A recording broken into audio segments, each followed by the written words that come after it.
Okay, my name is Ari Jolma. I'm not Anas Altarturi. He's my doctoral student who couldn't make here today, so I'm filling in for him. And I'm going to talk about the technological thing that we did in an earlier project coordinated by Sakari Kuikka with some people in his group. This is a web and mobile map application for responding to ecological risks posed by oil spills. It was done in I think it was an Interreg project in the Gulf of Finland area. How do I? So the motivation for the whole project and also for this kind of application that we developed based on the work is that there's an increased oil transportation in the Gulf of Finland, and I think you may have heard about this in the earlier days. I just came here for today. There's a lot of increase of that kind of transportation in the Gulf and especially in the last 10 years, and it's predicted to grow still a bit more, I think. So the coastal areas and ecosystems continue to be exposed to a significant risk from potential oil spills, although there has been quite many things done to kind of secure the transportation, improving navigation aids and improving the quality of the ships. So the thing that we have been doing in this part of the oil risk project was to try out geospatial technology that has been developing in the last years, where we kind of use spatial data and include the geographical aspect to the decision making. So the combating operations include a geographical aspect where, and this is where is the oil spill happening and where is the oil spill drifting, where to place the booms and where are the sensitive habitats and species. And in our work we focused on these sensitive habitats and species, developing a database and working on that. So there are all kinds of geographical spatial decisions to be made by people on the field on site. So people on combating ships and also if the oil reaches the shore, then on the shoreline also. So the decision in the beginning was to made a web and kind of mobile applications. And so that the same application could be used by several people, but having the same database in behind of the application.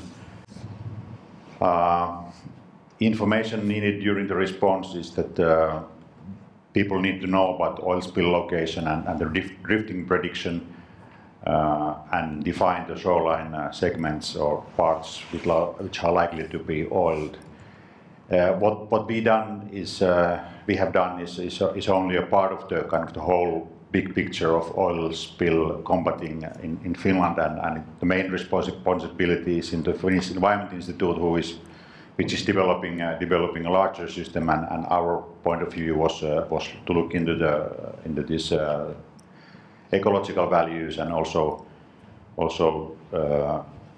look into the database of that and this kind of geospatial technologies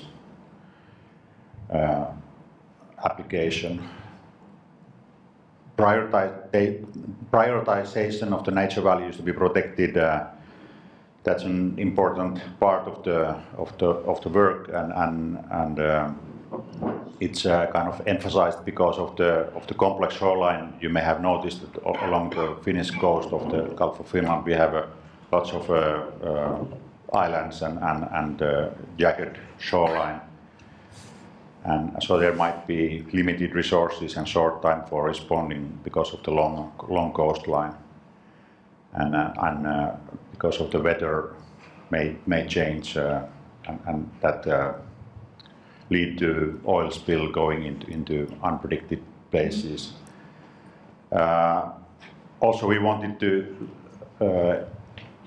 kind of collect and input into the database and into the system the guidelines for impacted shoreline cleaning. So what to do with the different species and if they get oiled.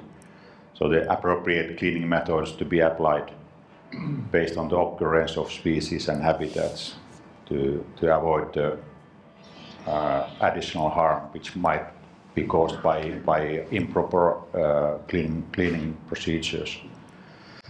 So what we did, we kind of applied a top-down strategy, or kind of started from by interviewing people who would be using such a system, and well, the interview results listed here are quite self-evident, but I think the most important thing was to kind of initiate this contact with the people and kind of listen to them and talk to them, and so that they would know that what we are doing, and we would know kind of their point of view, and it's easy for scientists to kind of develop too difficult systems, and we really try to be as simple as and easy to work with the tools as possible, and create a clear and visible interface, and also the on-site or field accessibility, which is possible. The web access is possible to use on the field because of the good coverage of well-developed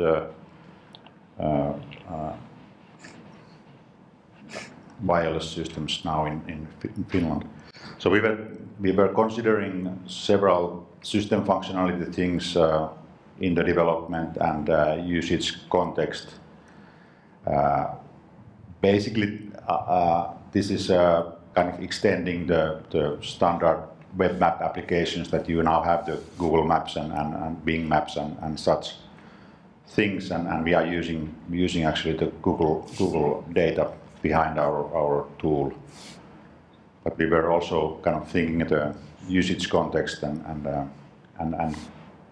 trying to figure out is it used in a planning or operational, so that there are different contexts for using such a tool. And we also tried both the desktop computer systems and mobile pads and even phones, which are becoming more and more used by these people. Our choice was to try to and use a completely free and open source software stack for the system. We developed this kind of a three-tiered system where we have a spatial database which contains the habitat and species data and their attributes and properties, and also have a space for the index and risk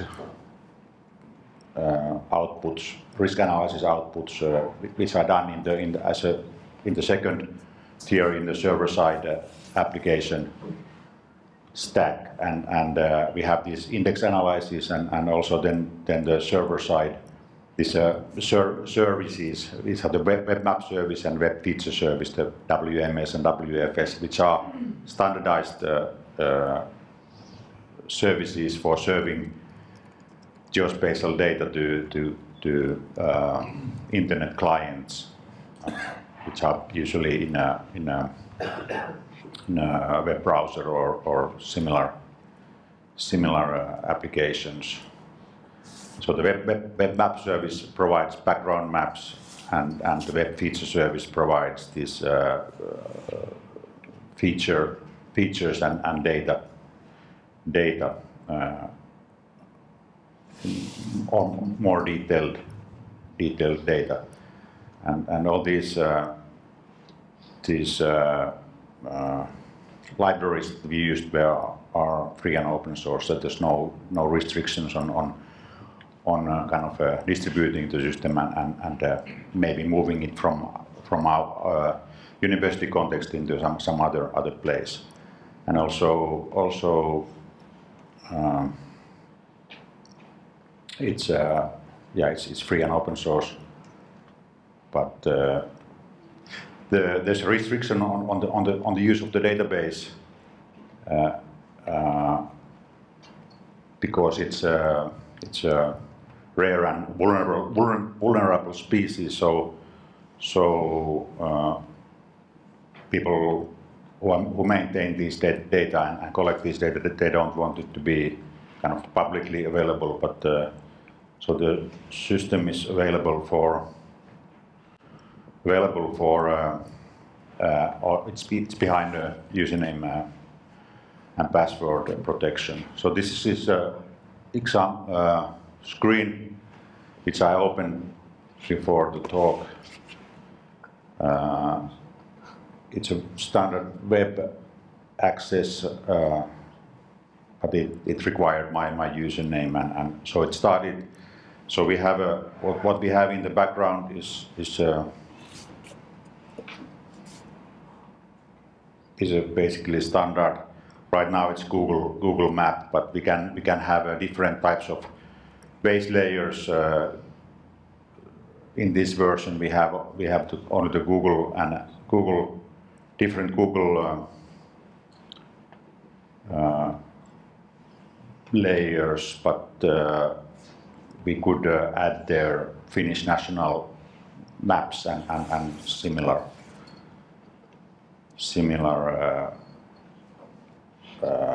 base layers. Then we have basically three types of overlays. These are the more raw data or species occurrences, and we have divided this into two: the species occurrences, and then we have habitat occurrences. These are defined by the geographical features and not by the species living in them. But of course, the specific habitat types contain specific species. And when we are clicking on the species occurrences, we get a panel or window where we have this information about the species and how information related to the oil spill or cleaning of oil if that needs to be done, and also these pictures and so on. So the interface is of course in Finnish because we are, or I think we have also a Swedish interface because the coastline is quite often people with the Swedish mother tongue. Then the third overlay is a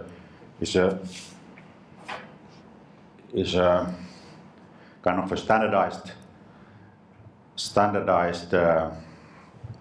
or spatially standardized grid cells where each grid cell gets a protection index value for how important it is to be protected from the oil spill. So that helps in the decision making, where if you have to decide which places to protect. And for this we have it's a time varying index, so depending on the month we get different values, not for this one, but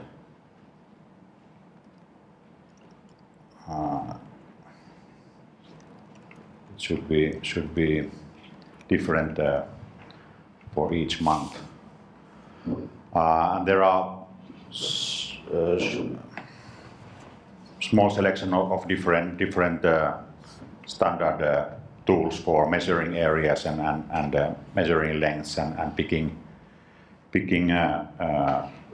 similar species, habitats, and so on.